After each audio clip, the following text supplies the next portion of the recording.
New Thought Media Network.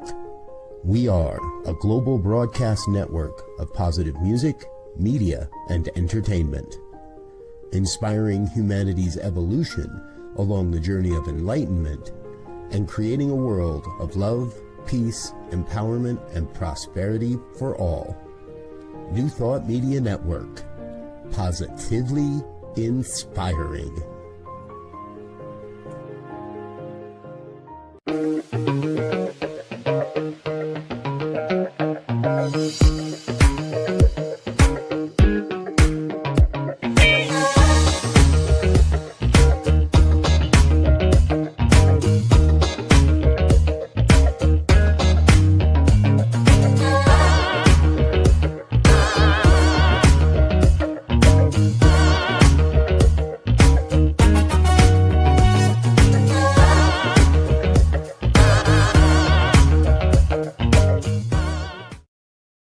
And hello again, dear ones. Dr. Robert with you over here.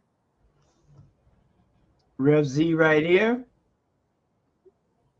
And Kathianne Lewis from Seattle. And this is New Thought Today for today, October 14th, 2025.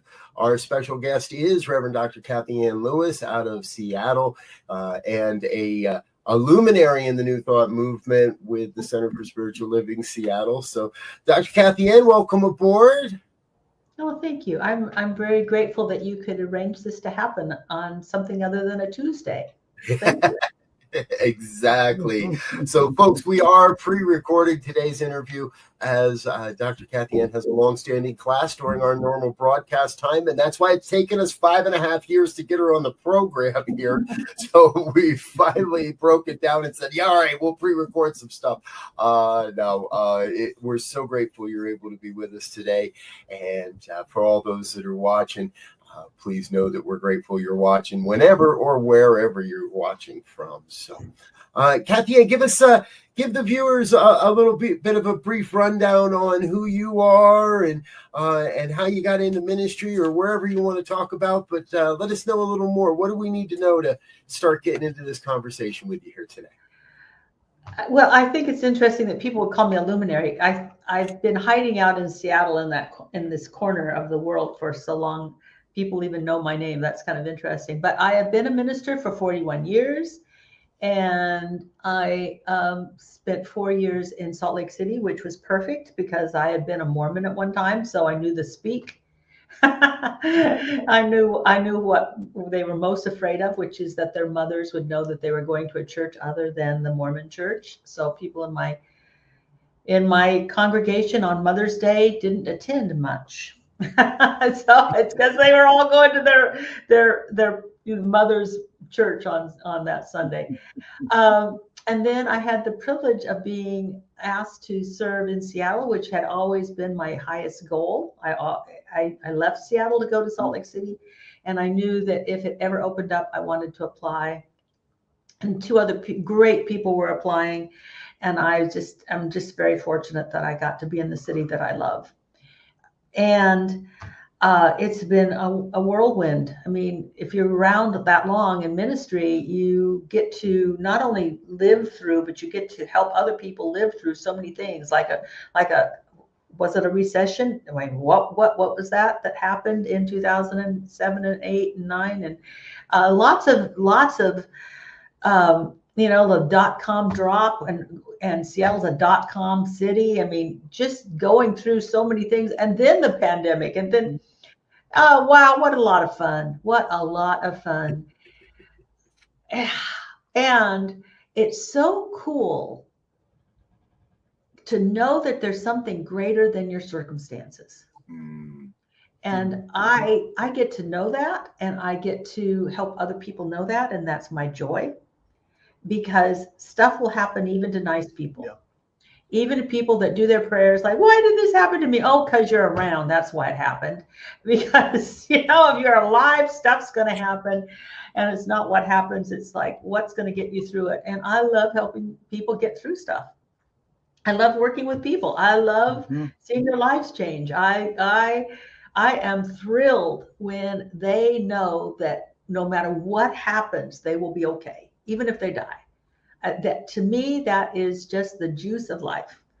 And so that's what we do at our center is bring people closer to their idea of God, whatever their idea of God is. We don't dictate that, but if it gives them more power and more security and more sense of peace and a greater love for the world and a greater sense of when I say sufficiency, it's like I used to use that word prosperity, but there's so much prosperity stuff, gospel stuff that just is weird.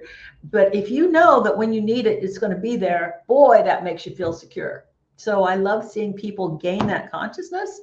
And by gaining that consciousness, then they open up to life.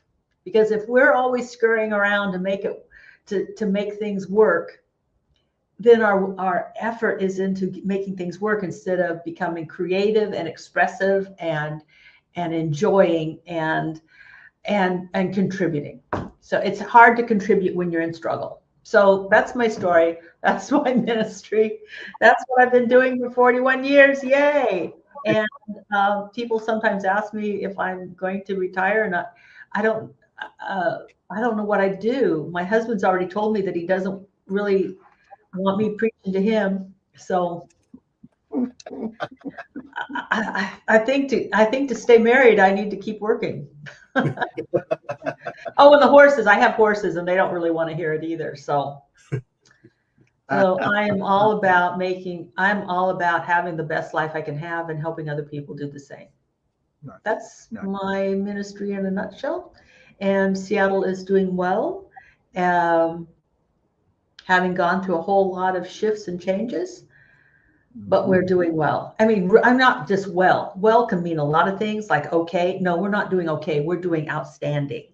So I'm happy about that. We are outstanding. Nice.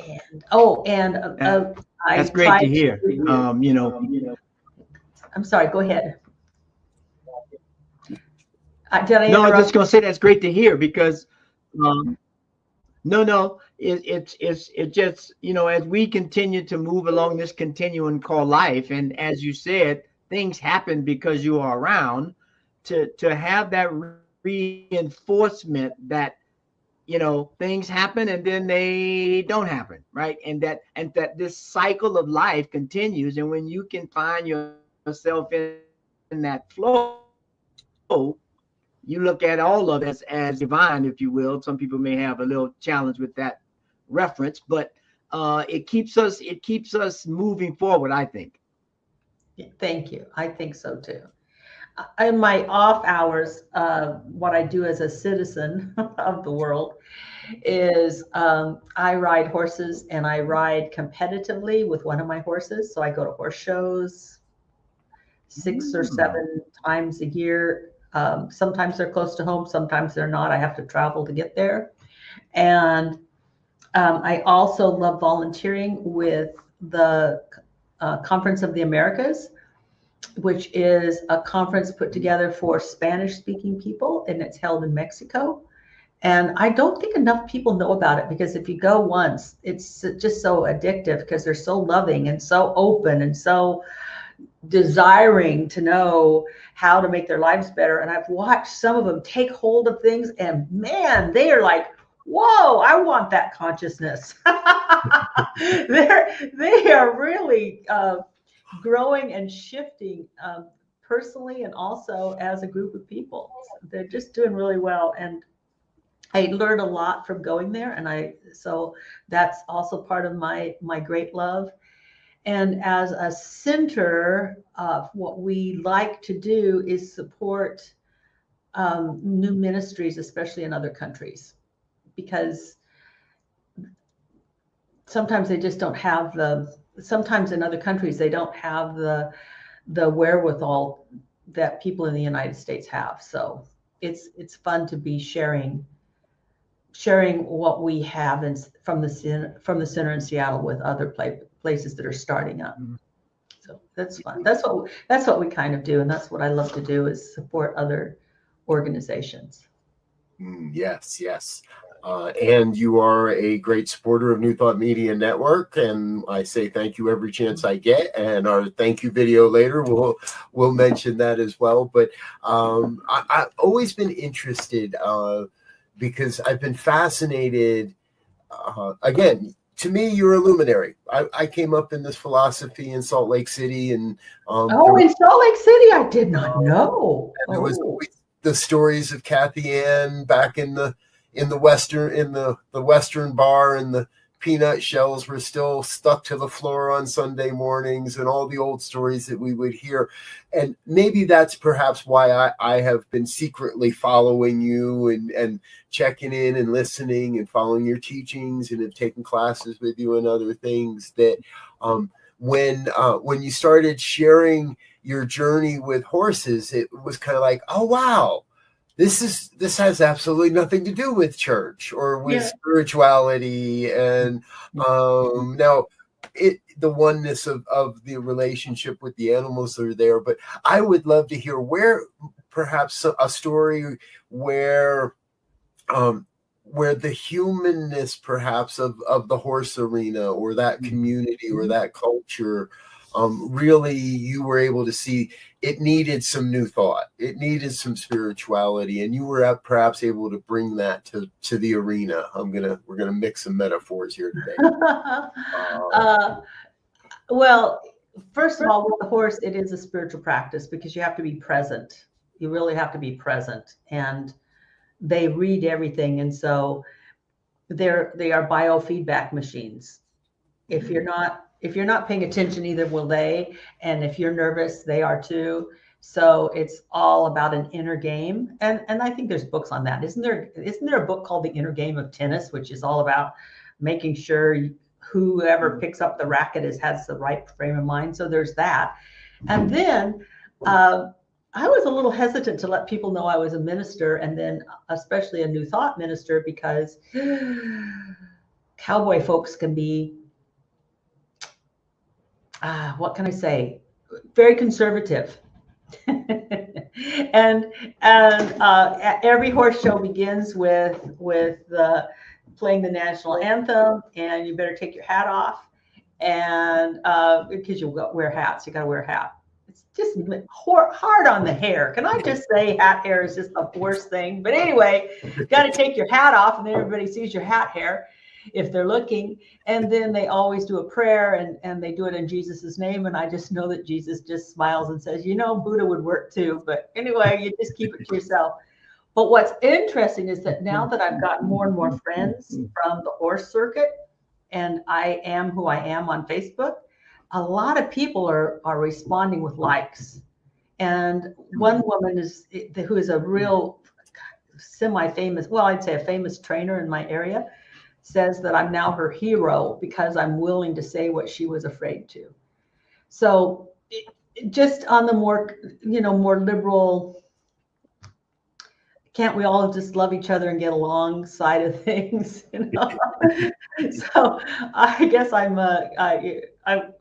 I think I'm taking my two loves and my two passions and putting them together, because I love animals, and I love learning, and I love horses, and then to be openly, I mean, this is really like coming out of the closet. To be a spiritual person that's not religious is not the mainstream way of doing the horse culture.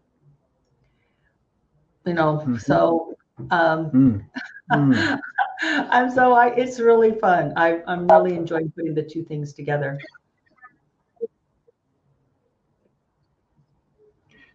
Well, that's interesting, because one of the things that I enjoy studying and investigating is natural philosophy, right? Which is how do we look at the natural world and extract these spiritual principles or these spiritual insights?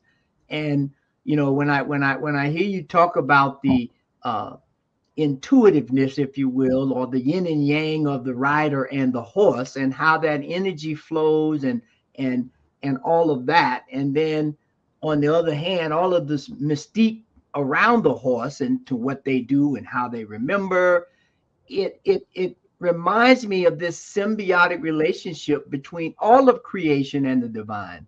And how do we step into that space of the horse, if you will, in relationship to the divine?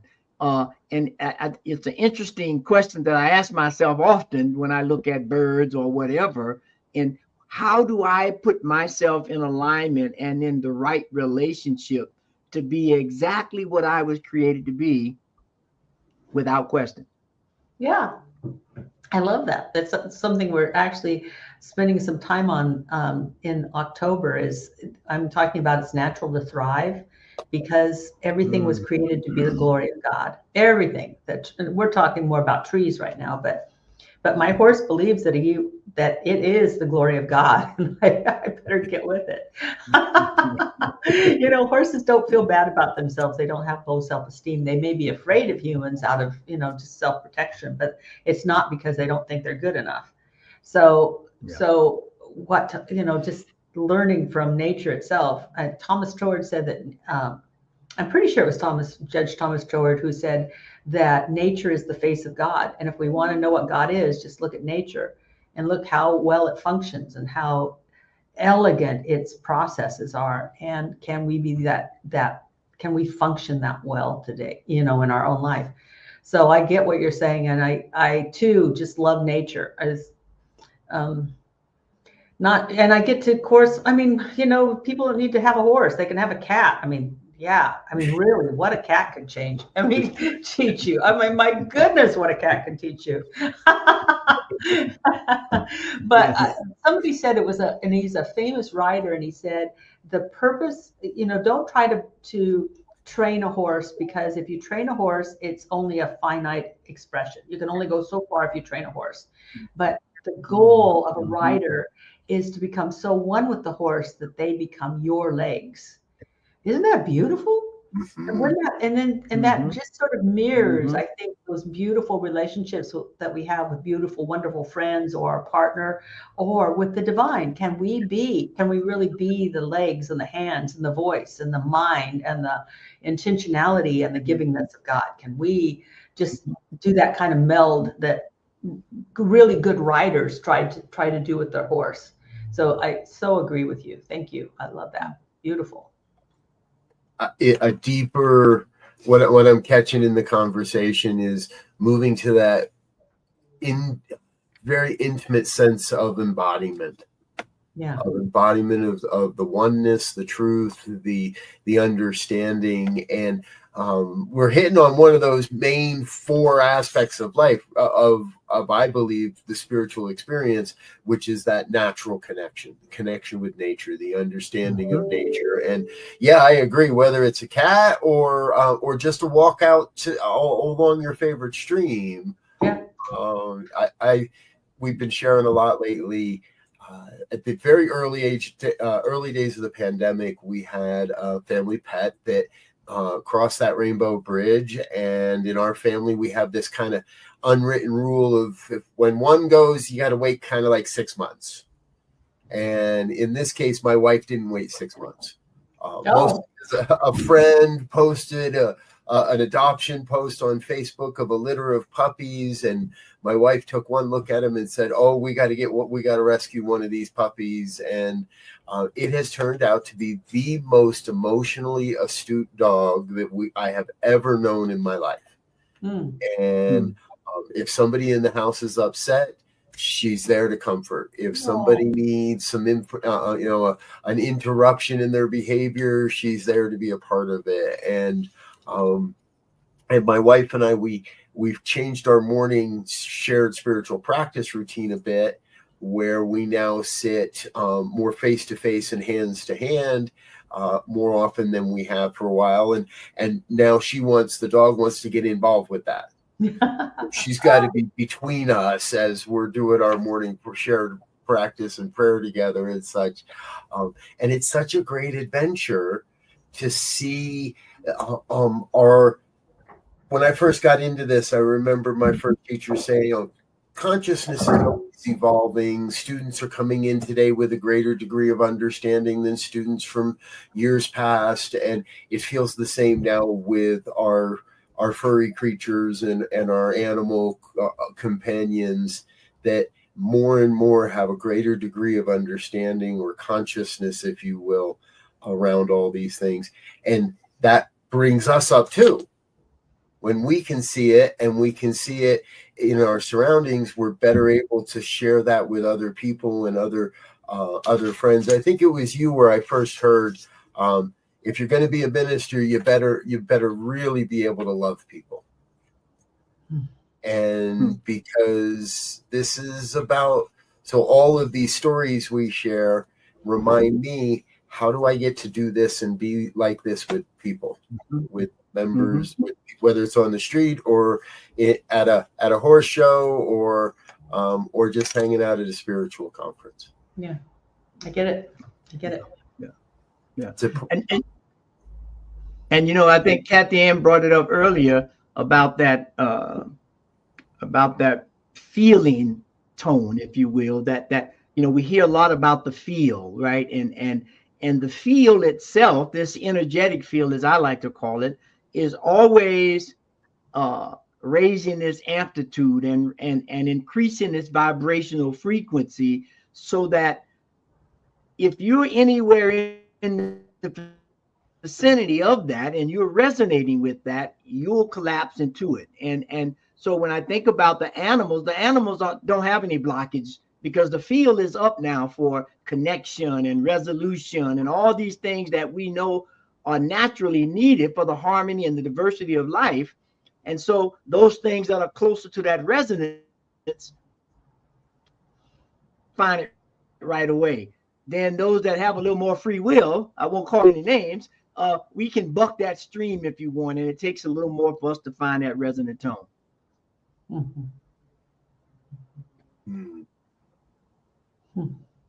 Life is good. Folks, we're going to take a quick break, let a couple of our sponsors say hello, and let you learn a little bit more about some of the things we do around here. But we've got more with Kathianne Lewis after this coming up. Stay with us, stay tuned, hit the like, share, and subscribe buttons. Let your friends and family know what we're doing. We'll be right back after these messages.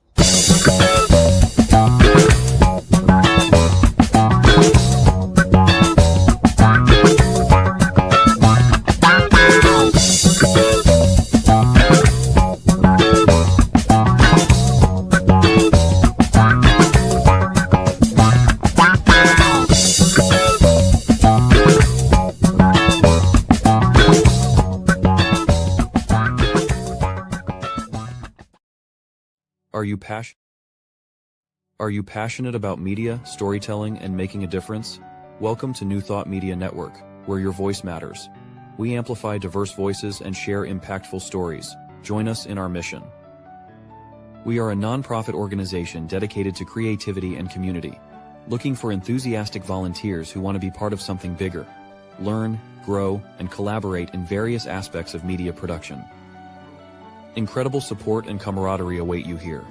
Your contributions will help us create powerful content that resonates with audiences and drives social change. Ready to make a difference? Visit our website www.ntmedia.org to learn more about volunteer opportunities and how you can get involved.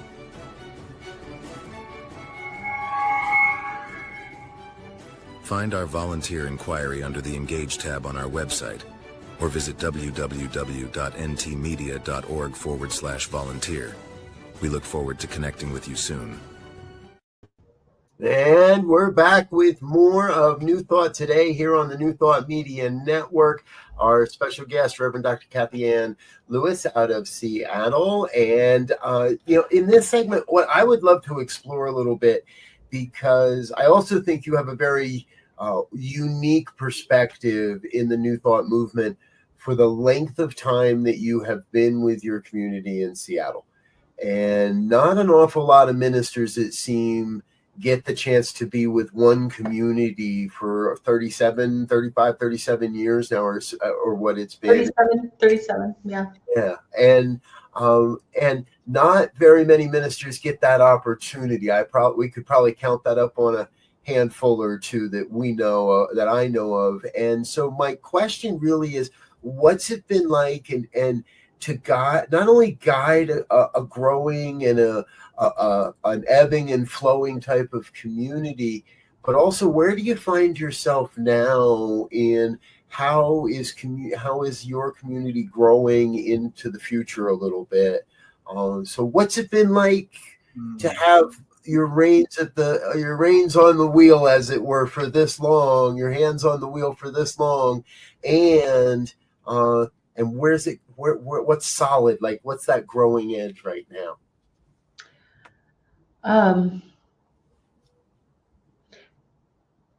It's nice that I've had one focus. I mean, there's lots of things that have come and gone, like my interests and the color of my hair and things like that. There's been lots of change. I'm glad that I just don't, if I'm going to do ministry, why would I change where? I mean, that's kind of my thought. It's like, why would I change where I'm doing it? Especially if I like the region that I'm in. So it didn't occur once I knew, since I love Seattle so much, once I landed in Seattle, there was no intention to go anywhere else. And I could certainly have retired like even 5 years ago, I guess, and everybody would have understood. No, I guess I could have retired 10 years ago and everybody would have understood. In fact, that people keep expecting me to retire, but I like what I'm doing. I think it makes a difference that you really like what you're doing. And there's some satisfaction in seeing results of what you're doing. And for me, the results are seeing people change for the better, that they would consider they're changing for the better. I do believe that we're having to reestablish community because during the pandemic, people went into isolation mode and kind of got used to isolation mode. And so we're having to rebuild, like we used to have lots and lots of volunteers. Now we're having to rebuild our volunteer base because a lot of people, even when you could come back, were afraid to come back. And now people are coming back, but they've gotten out of the habit of being a part of something. There's still I love the message and the show and the music and all that kind of stuff. But to actually get them involved is something that I'm talking about. I talked about last Sunday that I'm using the metaphor that came from a Buddhist monk, and I forgot his name at this moment, but what he said is that the next Buddha will not come back as an individual, but a community, and that a community that strives to understand each other and practices kindness and mindfulness. And I thought that's us. That's the heart of spirit coming back as a group of people. And I invited people to join that, to not just enjoy the message, but to participate and to put down roots here. And we're also having to reestablish roots because we as a center have moved two times, and then the pandemic, we moved from a location by the university, and then we moved into a temporary place while we were looking for a new home. And then we also had to not only look for a new home, we also got to rehab the home so it was up to our standards. And so while that was happening, we were at a temporary place. And so with every move, we lost people. I mean, people are just now coming back from the first move 4 years ago. Kind of crazy. And what's so funny is that when we moved to the temporary place, it was only a mile down the road and we lost people. It's just like people can get so set on their location and their seat and the way I do things that if you shift, they're like, well, I'm not going to do it. It's very odd. In fact, actually, there was a study done. There was a study done that really, really, really conservative churches that are just like so mainstream. This is the message. This is Jesus. This is the way it is. Very patriarchal. Women have their place. Better tithe. They are very creative with the way they give their message. They get very creative, like light shows and different kinds of music and theater, and very different. But churches that have more of a liberal interpretation of Scripture and that could be from any denomination, but it's a liberal church, they don't change the way they do it much. So both the very conservative churches and the liberal churches have something they stick with. They either stick with the dogma or they stick with the method. And I think that our particular church, Center for Spiritual Living in Seattle, and we actually call ourselves a center and not a church, we're very loose in our interpretation of everything. Of the Bible and Ernest Holmes, and like we are always examining things and trying to say it in a new way. But boy, people don't like change. They didn't like moving down 1 mile to a really beautiful place. They want their seats the way they are. They want it the way it is. They don't want to change the ending song. We're funny people. So that is a long story to say, when people got used to just in the pandemic, not a lot of social interaction, they kind of want to stay that way.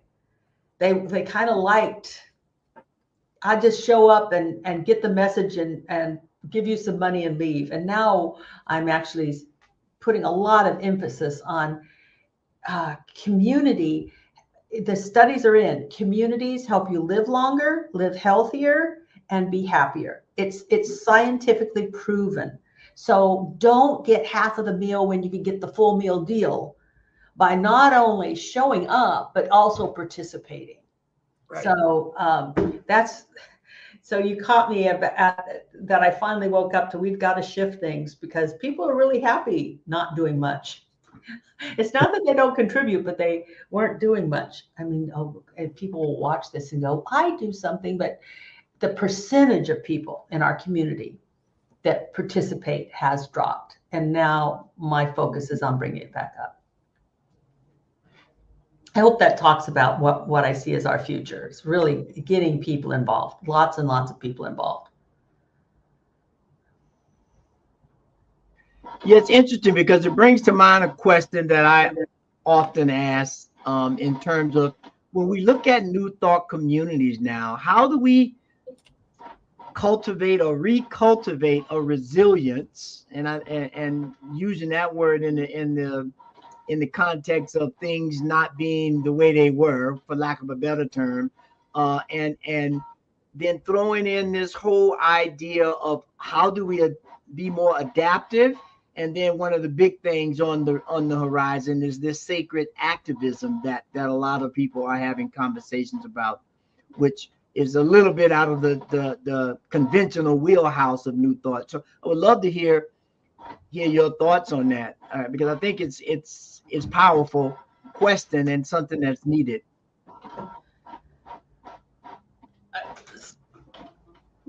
So there was such a long sentence. The only thing I really paid attention to is social activism. Is that what you said? Spiritual, or it was sacred activism, wasn't it? Well, so here's the thing. Yes. I hear sacred activism, and we are very sacredly active. We have programs going on almost every month to be active in our community, giving to our community. We build tiny houses. We rehab homes for the elderly and the poor that can't do it themselves. We have, I think, 15 years in a row sent groups of people to places that had been hit by natural disasters. So a lot of hurricane areas, I think they went to the Katrina area for like 4 years in a row because it took that long and it's still not all rebuilt.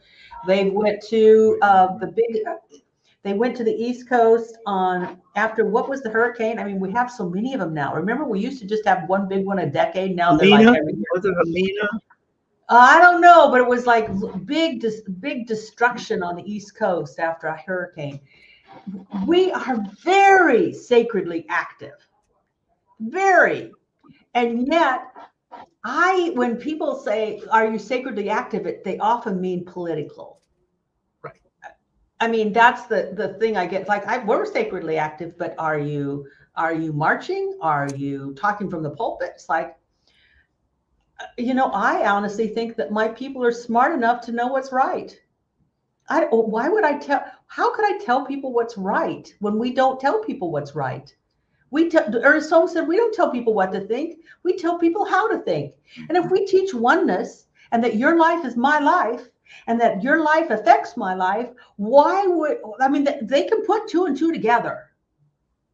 Really? I have to tell them that that we need to stand up for stuff? No, there's one thing about marching with a flag, and it's another thing giving their weekends away to go build a house for somebody.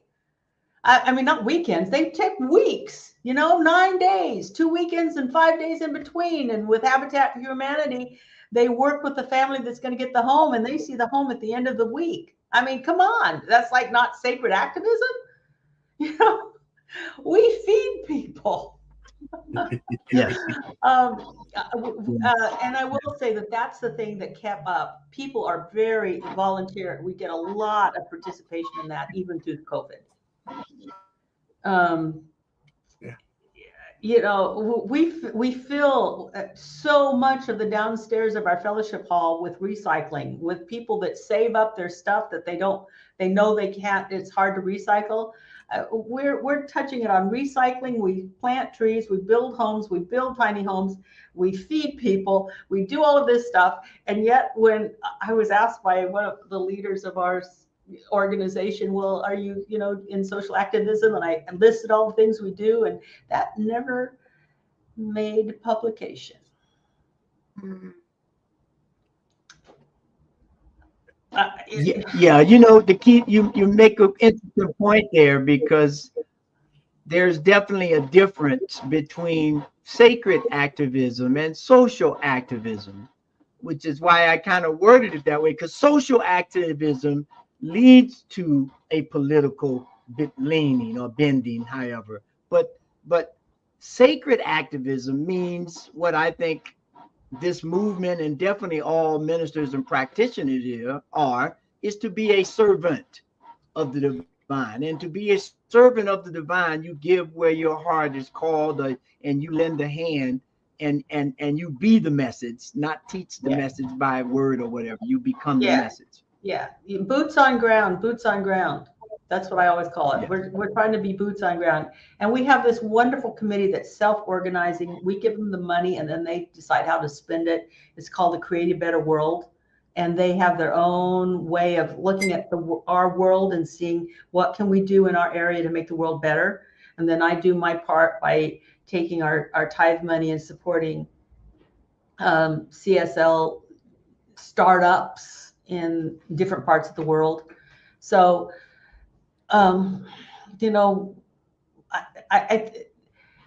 sacred activism, it's almost like it sounds like a different thing rather than an overflow of our understanding that as we give, we shall receive.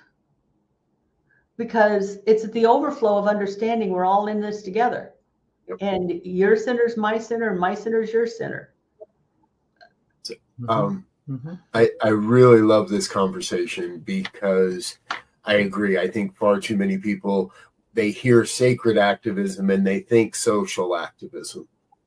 And what I believe as a New Thought movement, what is more impactful is all the things you're talking about, Kathianne, and even more.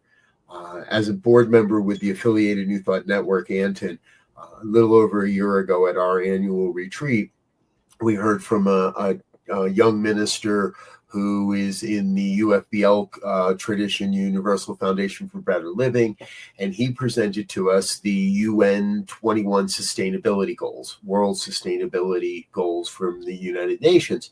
And when you look at all the things that the UN has put forward as a list of goals, it's rather daunting how much has to be done out there in the world.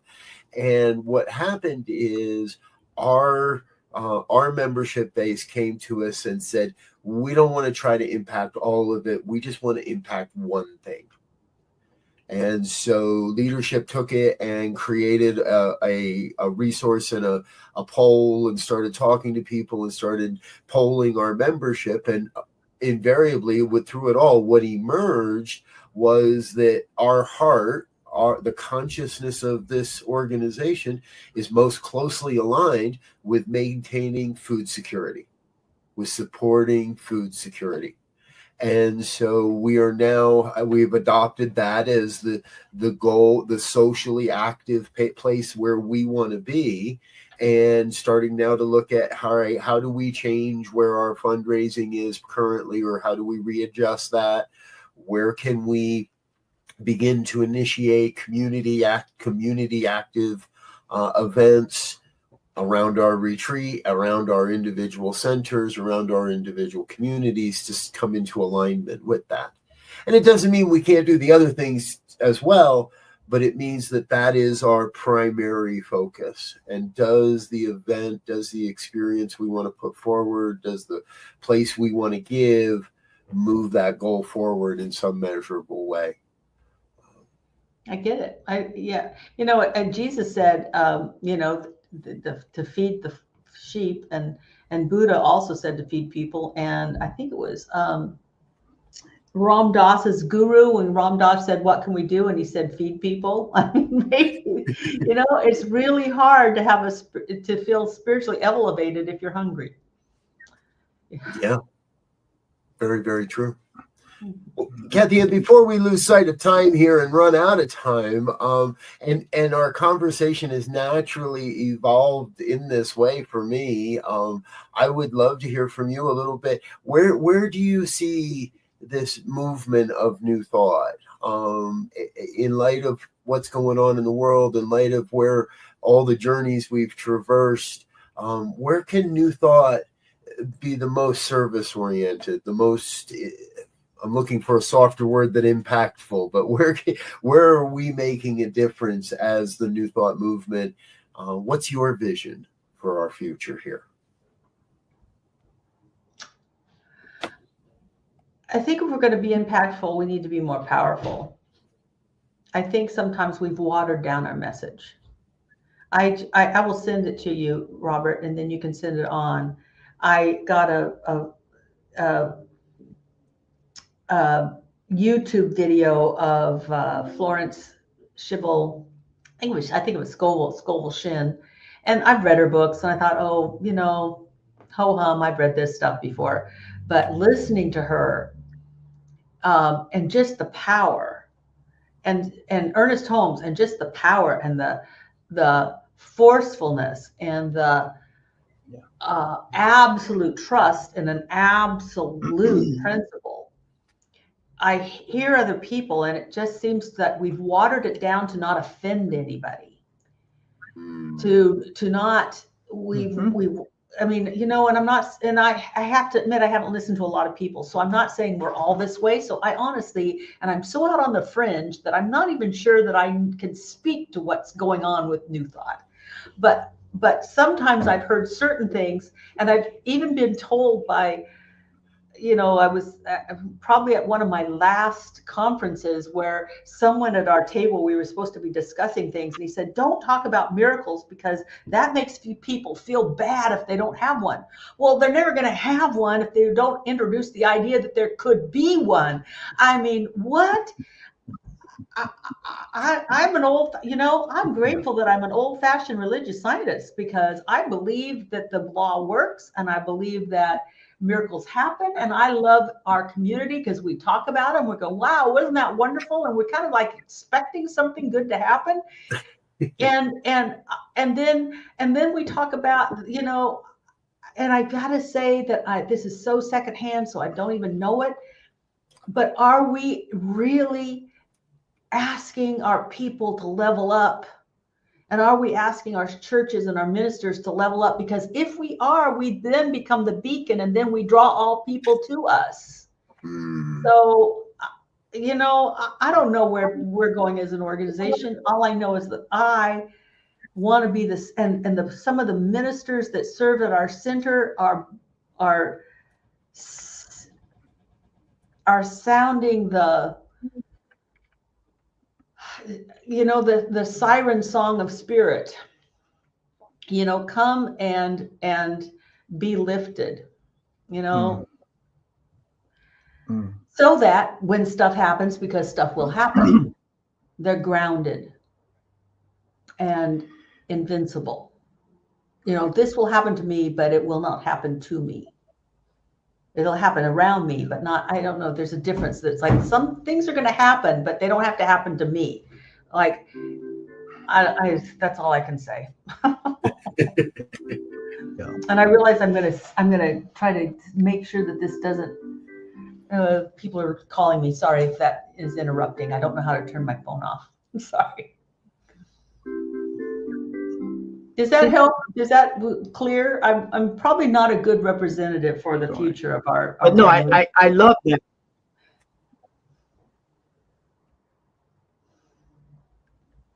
No, I think for me, I think that's clear, right? Because again, if and I love that you said that you're a religious scientist, because I don't think there's anything else. I mean, we've come up with different terms, but what Ernest founded was religious science. And when you were speaking about hearing the voices of these teachers from time gone by, for me, it's sometimes I read it and I say, just like you, yeah, I read, but when I hear them and they don't have the benefit of all the science and the quantum physics and all these things now that are collaborating, but when I hear their voice and the intentionality and the excitement and the discernment and the way they do the teachings, it's like I get elevated.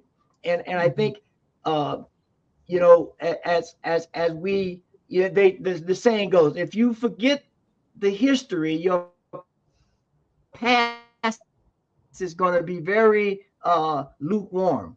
And so I think we have to look at the essence of what the teaching is and then figure out how do we, I don't even want to say augment, how do we extenuate the teachings using the technology and all of the things we have, and not have the technology be the thing itself, but be an amplifier of the thing itself, if that makes sense. And that's what I heard you said. And I think, given where the youth are and where the society is going, that's what we got to do. Yeah, I agree. Folks, if you're wondering what you stumbled into, this is New Thought Today here on the New Thought Media Network. Our special guest, Reverend Dr. Kathianne Lewis from the Center for Spiritual Living, Seattle. This is I just had Spirit kind of pop a question into my head that I don't know if I've ever asked you, Dr. Kathianne, and that is, to the best of my knowledge, and please do correct me if I'm wrong, but to the best of my knowledge, your community was the first community to kind of take on the moniker of Center for Spiritual Living, that started a new channel, if you will, on the family tree that went from what we were, Church of Religious Science, and really started to bend the consciousness of this movement towards the idea of both centers and spiritual living. And I'd love to know how that evolved for you, where that sparked for you, and what was the returning point where you're like, I got to be more courageous in for the truth than to stay the course of my colleagues and all those that. I don't know that I was that brave. We had a long conversation at our center about trying to explain what religious science was, and most of it was we aren't Scientologists and we aren't Christian Science. And so when you are what you're not, that's the way people were explaining it. It couldn't explain it very well. So we actually had a naming contest at our center, like, well, what should we be called? And for some reason, the Center for Spiritual Living showed up more than once, and then we gave people 3 choices, and the Center for Spiritual Living was like the whole group bought it. Luckily, we had a member who was a copyright attorney, so we copyrighted as well as we named ourselves. And so the other organizations had to pay us. And so we don't have to use the same logo that the Centers for Spiritual Living do, because we are the original owner. And then we share the copyright for that name with what was then RSI and what was then United. Right. Yep. And it basically came out of our congregation saying, how do we explain who we are? It's like, okay, well, then you come up with a name. It wasn't me coming this, I'm going to be different, I'm going to name this. It's like, okay, well, that's what the congregation wants, let's go with it. And group mind can be very, very intelligent. Yeah, exactly. And that was before all the requirements and said you had to be this or that. It was during the time when that creativity was embraced and really embraced. So, all right, folks, we're going to take another quick spot, chance to say thank you to again some of our organizational sponsors and individual donors. We're going to be right back after these messages. Don't go away. We've got more with Reverend Dr. Kathianne Lewis, myself, and Reverend Elzia on New Thought Today. We'll be right back.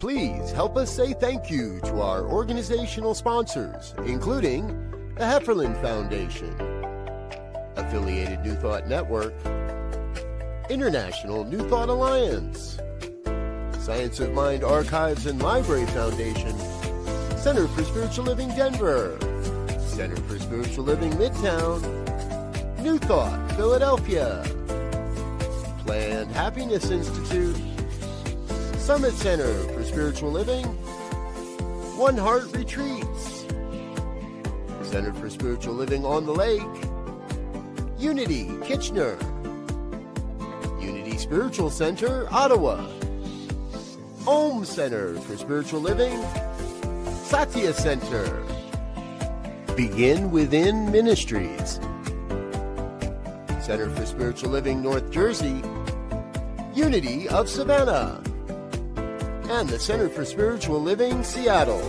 as well as all of our individual donors. Thank you for being part of the New Thought Media Network.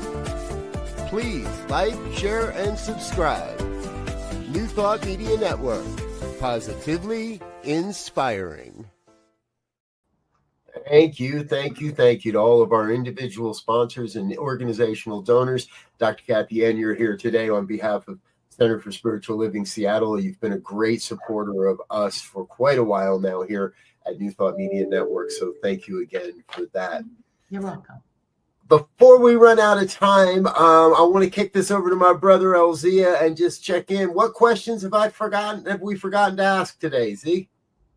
Well, I think one that's just right there for the easy picking is how do we or what do we, I'm not even sure how to phrase it, this teaching so that we can get it to our younger generations in this dual digital pluralistic, rapidly changing, I could throw a bunch of adjectives out there. What are your feelings or insights or directions on that? If you're asking me, I'm shocked at how many young people we have showing up. I mean, like a lot of young people. And I will say that 75% of those young people, although we have quite a few men showing up, more men showing up, but they're usually in the 30 to 40 age range. But in the 20s, it's about 75% of the young people were showing up in the 20s are female. And I think people do have a hunger for God, and young people are showing up, trying things out. And for some people, they just can't go with the patriarchal, this is the way you do it, this is the only way for salvation. They're smart enough to know that God doesn't play favorites. And if somebody was born in the wrong part of the world and therefore can't hear about Jesus Christ, they're going to go to hell. I mean, they just don't buy it. And I think we just keep saying what's true. And I think there's a whole generation of people looking for something because they left what they were, raised with. And we are a fabulous alternative. I don't know how they're finding us. Oh, well, actually, I do know. They're Googling spirituality. When we talk to them, they've Googled what's spiritual, what's going on that's spiritual in the world, and in the world, and also in our area, and they're finding us. I know that we could probably do better with our publicity or our marketing if we were better users of TikTok, but I just haven't got into it yet. Somebody else has got to do that.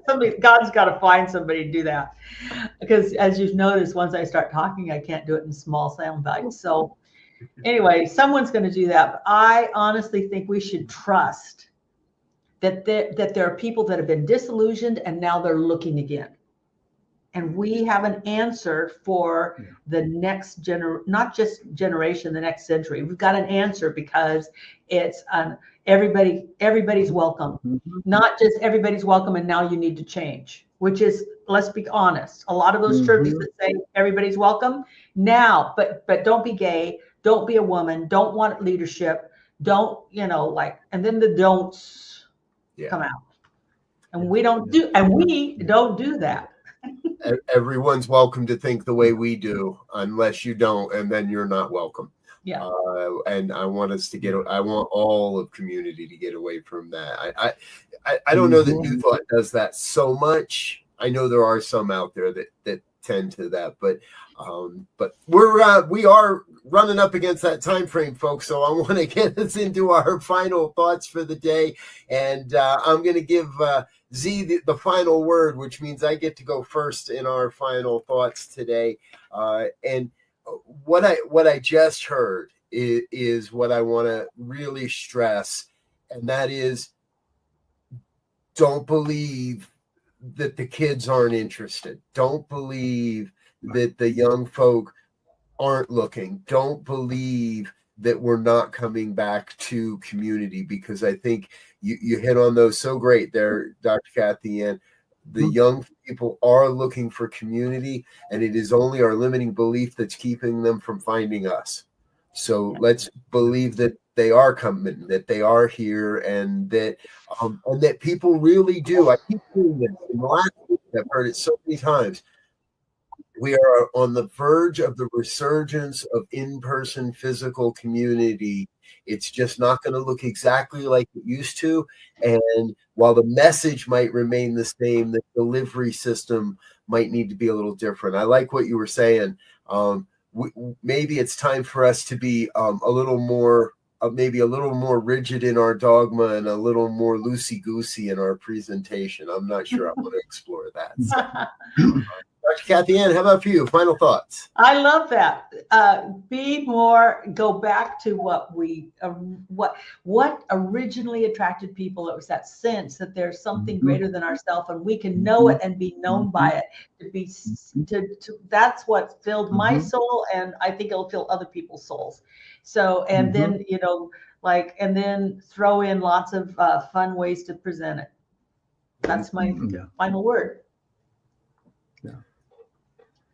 Yeah, and my final word is I think, and at least in my mind, a summation of what both of you just said, is that we have the tools to be the visionary leaders of the future, of today, of tomorrow, and we have to begin to be the visionary leaders, not just talk about it, not just have classes about it, but get out there, do something and say, I did this, not I, but this was done because I understand these laws. And when I apply myself or apply them, things happen.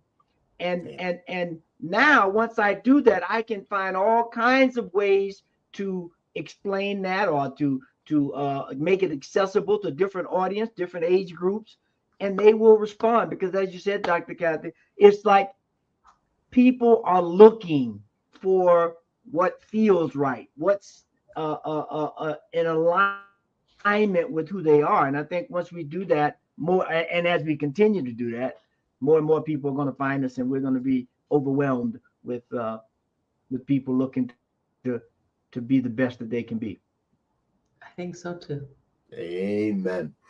All right, folks. Well, thanks so much for watching. Dr. Kathianne, thanks for being with us. Remember, you can learn more about Dr. Kathianne Lewis at her website, KathianneLewis.com, or Center for spiritualliving.org. Sorry, spiritualliving.org is the Center for Spiritual Living. Join us again next Tuesday, 2:00 Mountain Time, here on the New Thought Media Network. And until next time, we wish you peace and richest blessings. Bye now.